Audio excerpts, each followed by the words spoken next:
So this is how to wash an iceberg lettuce. We're gonna need the lettuce, a knife, and of course a plastic bowl and a colander. So those are all the things, and then the first thing you have to do is basically pour some cold water, that's very important, into our plastic bowl. Now the next step is going to be, of course, disassembling and taking apart our lettuce. So you can do it like this, works just like an onion basically. You can put whole leaves in there and wash it like that, or you could basically shred it and take it into pieces like this over here and wash it that way. Both are going to work. Now whenever you're doing this, there's going to be this part remaining, so you can use your knife to basically cut it because it's going to be much easier, but you could also use your knife to take the other parts apart as well if you prefer that. Okay, just be careful because of course knives are sharp.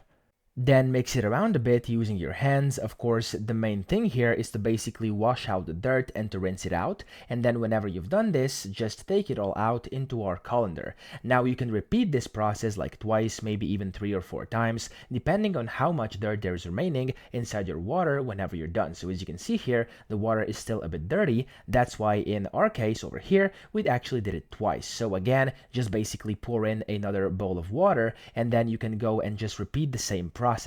You'll know you're done when your water is pretty much clean, and of course there's no signs of any dirt inside your lettuce pieces. So that's pretty much it. I hope this video helped you out. If it did, please subscribe to the channel and help me out as well.